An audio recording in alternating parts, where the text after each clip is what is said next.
I've made this low-carb pizza dough hundreds of times. I can vouch for it. It works, and it is delicious. This yields a smooth, glossy crust that bubbles luxuriantly as it bakes. The recipe: just 3 ingredients. 1 is my secret ingredient, which, of course, I will reveal. I do not believe in keeping secrets about cooking. This low-carb keto crust relies on a simple, straightforward method. Please follow the recipe exactly the first time you make this. Try it with my easy keto pizza. My recipe testers discovered that when they veered from the method in certain ways, their keto crust failed. When I first came across the idea of making a keto pizza crust based on mozzarella cheese, I was fascinated. But I had a hunch that the recipes I saw were more complicated than they needed to be. So I did a bunch of experiments, analyzing what made them work, looking for what was and wasn't necessary. I discovered that many of the ingredients typically listed weren't needed. Same went for the method of putting it together. Of the several components you might see in a typical keto pizza crust recipe, there are only 3 that really matter: mozzarella cheese, almond flour, and cream cheese. Each of these things provides a quality that is found in regular yeasted flour dough, that is, ordinary high-carb pizza dough. The best regular pizza dough has just 4 ingredients: flour, water, yeast, and salt. When you mix flour with water and yeast, and then let it set for hours, the protein in the wheat, that is, the gluten, gradually relaxes and uncoils into long strands. When you knead the dough, you're aligning the gluten strands into long ropes. Meantime, the yeasty beasties eat some of the carbohydrates, complex sugars, in the flour. They release gas as a byproduct of their digestion. That's what gives bread dough its airy lift. In a keto low-carb dough, mozzarella contributes a lot towards a classic pizza crust product. The simplest of these contributions to understand is the salt. Salt is an essential flavor component in the classic flatbread that forms the base of that beloved dish we call pizza pie. Second, mozzarella is a high-moisture cheese. That is, it has enough water to make a dough that's soft enough for you to shape easily. Also, it provides all the water you need for your low-carb dough to come out properly tender after baking. Third, warm mozzarella is silky and stretchy, just like regular pizza dough made with white flour. This is thanks to the milk proteins in the mozzarella. When this moisture-rich cheese is warm and soft, you can stretch the protein strands into parallel bundles, very much like wheat gluten in a soft bread dough. In fact, this is what makes string cheese work. String cheese is mozzarella that's been stretched into individual ropes. You can peel apart sub-bundles of these, the strings. Mozzarella is not exactly like bread dough, of course. You can't just warm up some mozzarella, form it into a disc, and bake it into an instant keto pizza crust. Believe me, I tried. Because, wouldn't it be great if it turned out to be that simple? The strands of protein coil up and squeeze out everything liquid, the water and the milk fat. The water evaporates into the dry heat of the oven, gone. No tenderness left. The milk fat pools up on top of the tightly coiled protein. This is called excluding. The liquids are excluded permanently from the protein matrix, and there is no getting them back in again. You end up with a greasy puddle atop a rock-hard slab. You know how the cheese turns out on top of a pizza or lasagna or mac and cheese, like when you've overbaked it or reheated it in the microwave for too long, tough, maybe even crunchy, but not in a good way. You know how once upon a time you thought you could warm it up again and make it soft, but you quickly learned that you can't? That's exactly this. In both mozzarella dough and wheat flour dough, the protein matrix needs something to interrupt it. Something to keep those tiny fists from clenching all the way shut. Some crumbly, crummy type of plant matter. In wheat flour, that's provided by the carbohydrates. But we need some crumbly, crummy thing in there that's not carby. Enter almond flour, with its finely ground fiber, carbohydrate, molecularly speaking, but not digestible carb, and that's the important part for our dietary purposes, and its relative small amount of digestible carb. There's plenty of protein in almond flour, yes. But it's not elastic like wheat gluten, so the almond's protein also helps. Great. What happens when you try to make keto pizza crust with just 2 ingredients, mozzarella cheese and almond flour? You get a gorgeous crust that shatters into dust the moment you pick it up. Oops. The almond flour did what it's supposed to do, but too much. No, you can't just use less. Otherwise, you veer towards the grease puddle atop the volcanic rock, remember? This is where the third ingredient commonly found in keto pizza dough comes in: cream cheese. I was so surprised when I figured out what the cream cheese is actually doing in the recipe. I have a feeling most people making and providing these recipes don't know this, either. Ready? It's not the cheese. Not the milk. Not the small amount of protein, which is what I first assumed it was. It's the gum. Vegetable gums are what holds cream cheese together. Different brands use different types, and they use more or less of it. Locust bean gum, carrageenan, a gum from Irish seaweed, carob bean gum, guar gum, xanthan gum. Look at the package. It's the gums, stabilizers, the industry calls them, that give cream cheese its firm, yet spreadable texture. This is why it doesn't flake like chèvre, the spreadable goat cheese. Cheapo cream cheese can taste slick and gooey, rather than velvety rich and creamy, and now you know why. Those guys didn't get the gum mix right. I have no problem with using vegetable gums in home cooking, in principle. But I did want to eliminate cream cheese from my keto pizza dough recipe. First of all, it's hard to combine the cream cheese with the other two ingredients. You'll notice that most of those recipes call for fussy multi-stage melting and mixing. It's not easy to make a homogeneous mix, where you no longer see the white streaks of cream cheese, without also overheating the mozzarella. Remember what happens to overheated mozzarella? Exclusion, which equals tough, unworkable, dry. My other quibble applies to any recipe that uses just a small amount of cream cheese, in this case, an ounce or so out of the typical 8-ounce brick. I don't know about you, but I've long lost count of how many spoiled bricks of cream cheese I've thrown out over the years because I didn't manage to use them up in time.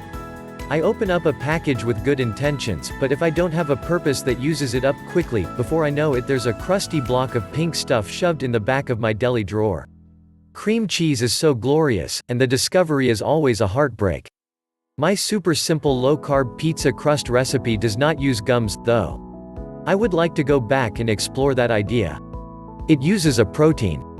You see, during the time I was thinking that the cream cheese was mainly there for the protein, illogical on my part, because cream itself has virtually no protein, I tried out some protein powders. And they both worked great. Remember that protein is strong. Protein builds strong muscles.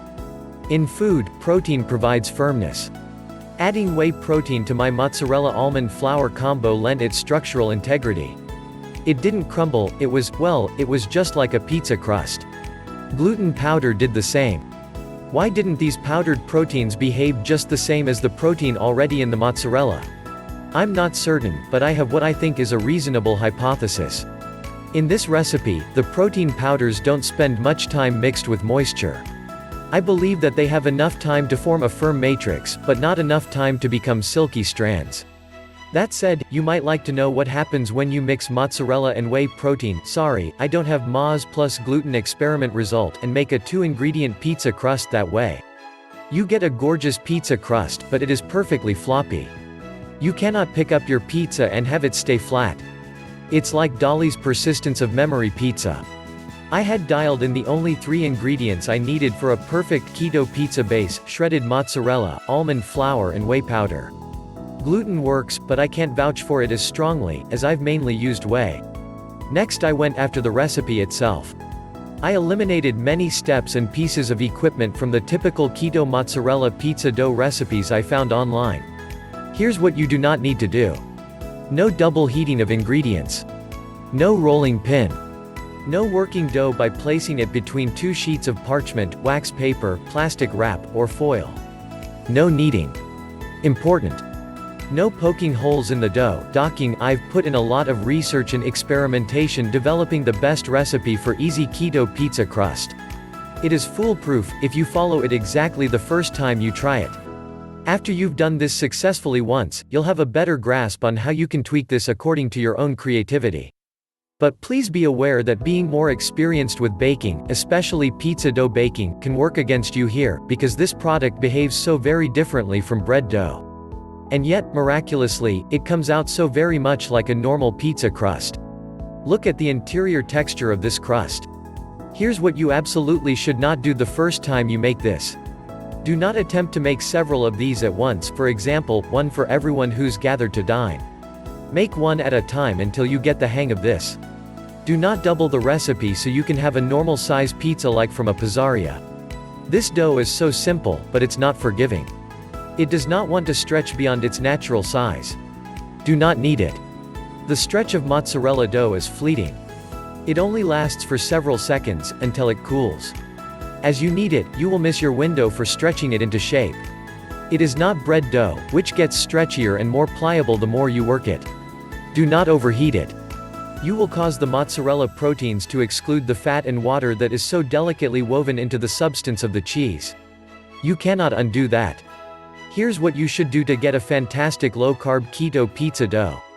Make one pizza from start to finish. Have all your equipment ready before you begin. Time is critical. Forget everything you know about making great pizza dough with flour, yeast, water and salt. This is a different thing. It behaves differently. Follow this recipe exactly before you try it a different way. Easiest keto pizza crust in a nutshell: heat shredded mozzarella, almond flour, and whey powder in a microwave for 20 seconds or a few seconds longer, don't overheat. Working quickly, stir together with a fork to form a soft dough, then shape into a 6 inches crust on a square of parchment paper. Partially bake on parchment paper at 350 for about 3 minutes. To use, top with pizza stuff, and bake at 450 for a few minutes. You will need equipment: parchment paper, a fork, a microwavable glass bowl, microwave oven, regular oven, or a pizza oven, 1/8 cup measure. This may come in the form of a coffee scoop, which is really a 2 tablespoon measuring spoon. Test it if you're not sure. If you don't have this handy measure unit, you'll need these: tablespoon measuring spoon, 1/4 cup measure ingredients for each 5.5 to 6 inches mini pizza. 2 tablespoons unflavored whey powder, 2 tablespoons almond flour, use unblanched, has dark flecks of almond skin, if you want to pretend whole wheat crust. 3/8 cups shredded mozzarella cheese, i.e., fill the coffee scoop 3 times. This equals 1/4 cup plus 2 tablespoons. Don't try to measure this by filling a tablespoon 6 times if you can possibly avoid it. Shredded mozzarella is not easy to measure in such tiny quantities. Steps: prep, place oven rack in center position. Turn on your oven and start to preheat to 350 F. Cut out a piece of parchment paper about 7 inches square. Get all your materials and ingredients ready, especially the fork.